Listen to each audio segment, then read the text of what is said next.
Is the use of technology and increasingly AI or artificial intelligence in education a blessing or a curse? Hi everyone and welcome back to Commerce Meets Law. In today's video, we're going to be talking about the EdTech industry, starting with what that actually is. I'm sure a lot of you are aware, but just to sort of give a background, we're then going to be talking about the sort of commercial trends within this sector over the last couple of years, because it's seen a pretty sharp rise and perhaps now a pretty steep fall, and also what the future might be for this industry and, perhaps why it hasn't been doing so well recently and what that suggests for where it may be going. So let's get started. So firstly, for those who may not know, EdTech stands for education technology, essentially the idea of implementing technology within the field of education or within this industry. Now, it also refers to sort of new technological implementations within the classroom, and examples of these are simple things like, using tablets in class or projection screens, delivering content online, but also things like MOOCs or courses, which most of you have probably done at some point, whether you're a student or at university or a working professional. So EdTech businesses, which offer services, things like online tutoring, exam practice, and some of those that we just discussed, received only $3 billion of investment in 2024, compared with $17.3 billion at the peak of the pandemic back in 2021. And in competition with this, investors have poured $51.4 billion into generative AI startups and companies, and this is up from $16.5 billion in 2021. And all of this is according to a recent FT article. Now, one example that the FT article gave was a company called Chegg, which is a California-based edtech group. And this was one of the first companies to report a hit to its business following the launch of OpenAI's ChatGPT. And its shares are down about 84% this year. Now, the chief executive and president of Chegg, Nathan Schultz, essentially said that instead of building critical thinking skills, students often lean on AI for quick answers, which is hurting their long-term understanding. It's interesting that the FT have mentioned this company because firstly, a lot of and some of Chegg's services have actually been criticized for opening the door to wide-scale cheating across college campuses, because this is a California-based group, but this is particularly prevalent in the US, but has also happened in other parts of the world.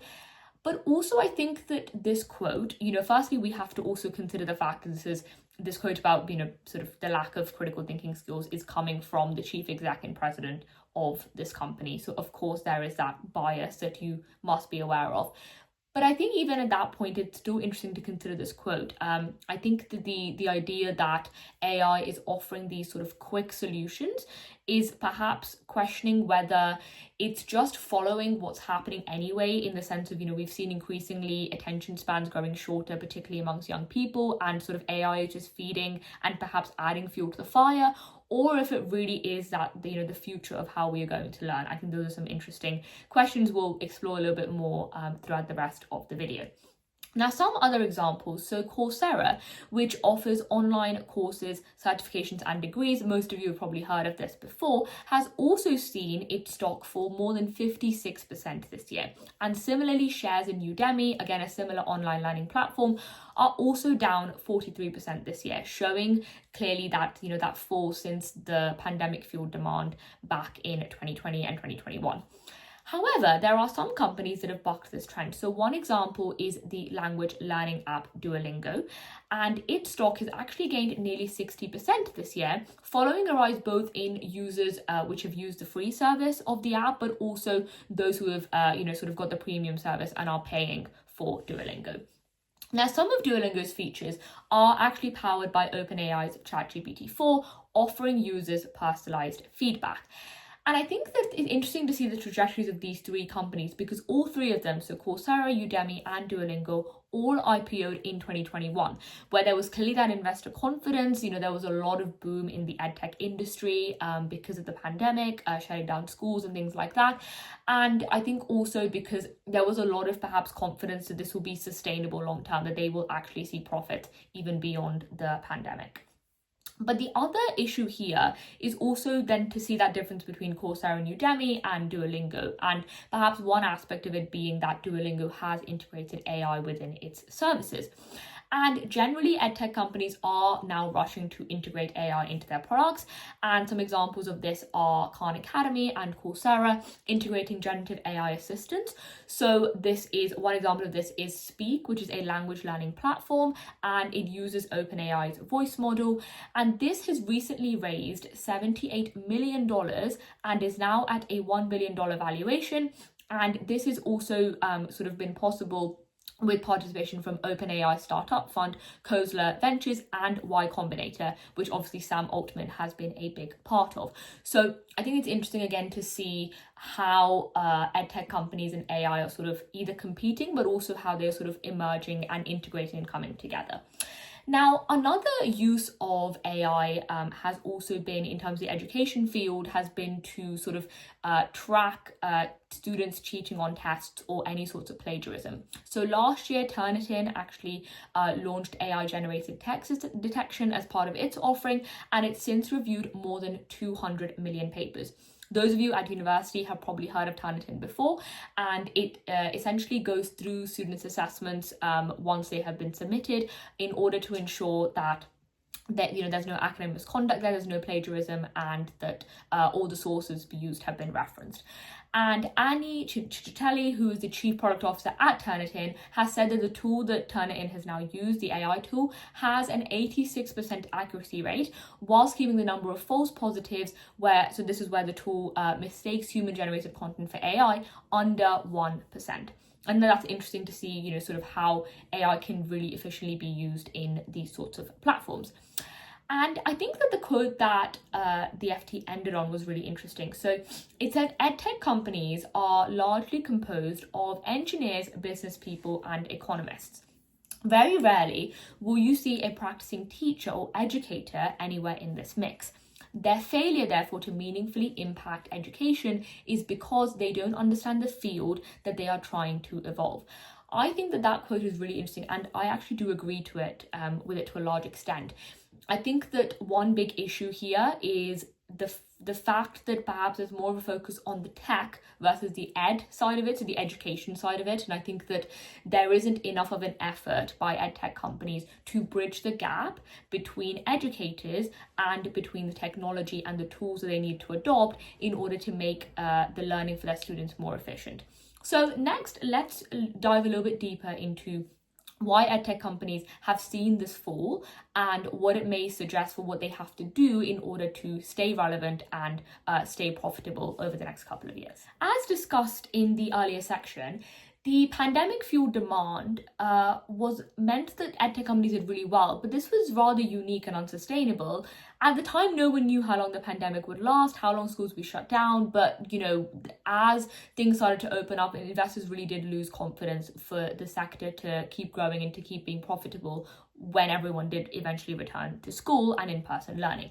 And in these sort of uncertain times, especially now with increased economic uncertainty across the world, venture capitalists, especially those investing in sort of edtech startups, have shifted their focus to more resilient sectors, more safer sectors. And this was pointed out in a LinkedIn article, which I will link down below.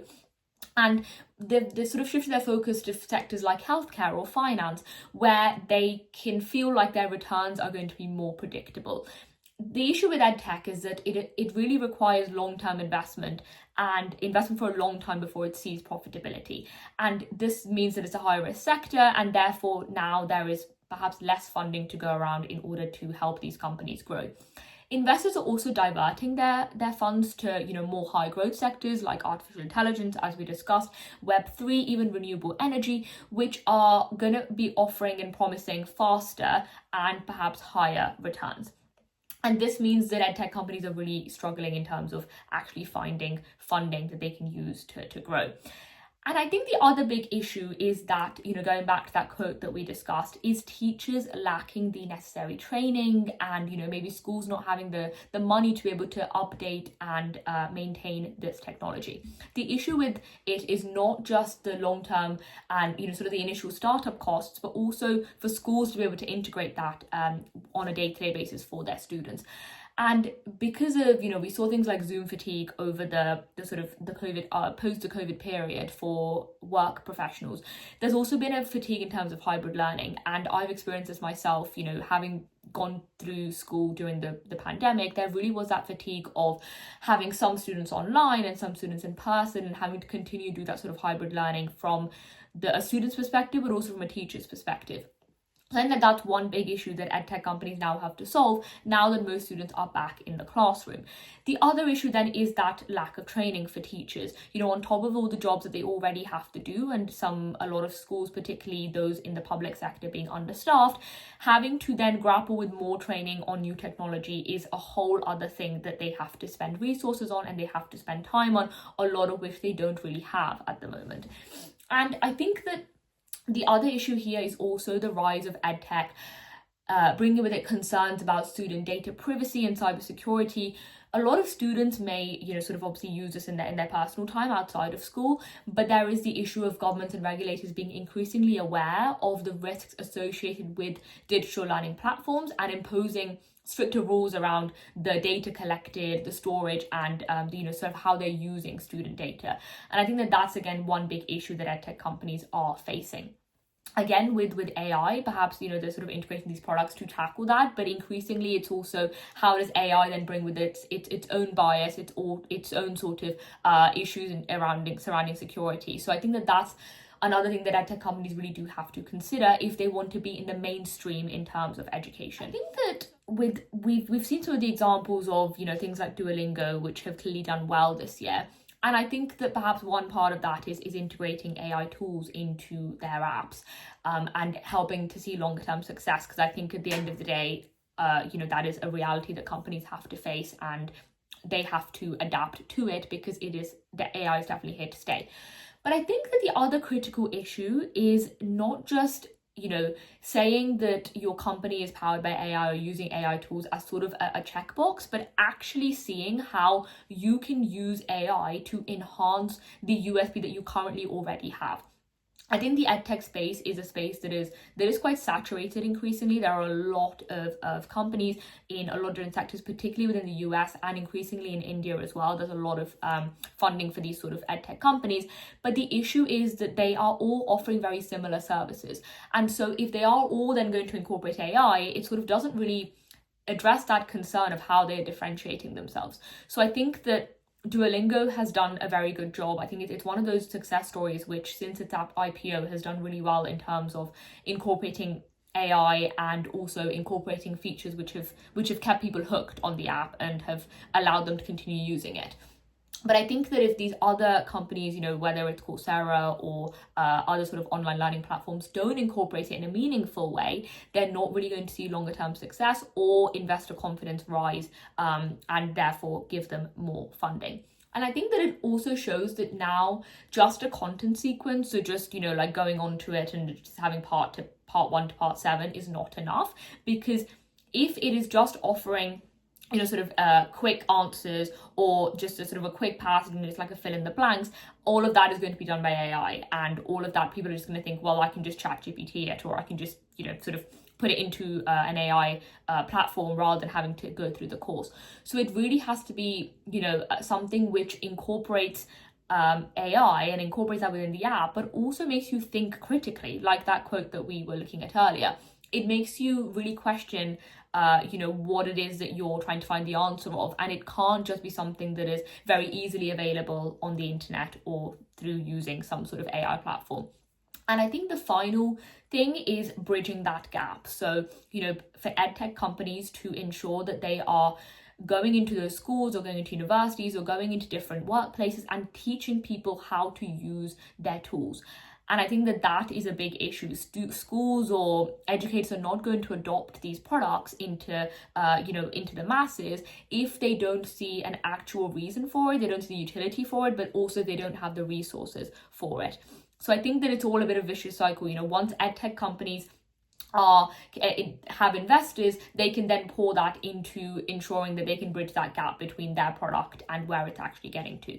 So I think that these are all issues that edtech companies need to think about, and the edtech industry needs to think about as a whole, if it wants to be sustainable, just beyond looking at the little bit of a boom that it got during the pandemic, and for that not to just be sort of that one time, and for it to not be duplicated at some point in the future. So I think that those are some things for the industry to think about. It'll be very interesting to see where it goes over the next couple of years as well, particularly with generative AI being such a big part of our lives, and only increasingly so over the next couple of years, and probably even more so over the next decade as a whole. And on that note, thank you so much for watching today's video. I hope that you found it interesting. Any of you who are students or who are young professionals who are trying to upskill yourself, or those who are parents who are seeing how perhaps education for your children is very different to how you were educated, please let me know your thoughts down below on what you think about this sort of topic of using tech in education, using AI in education. I'm really interested to know your thoughts. As a student myself, it's been really interesting to see the shifts of how AI and edtech has really shifted how we learn, and it'll be interesting to see how that changes in the future. But yeah, I'd love to know your thoughts down below, so please do leave some comments down there. I'll be back very soon with another video, but for now I'm going to wish you a very happy new year, and I'll see you back here on this channel in 2025. Thank you and goodbye.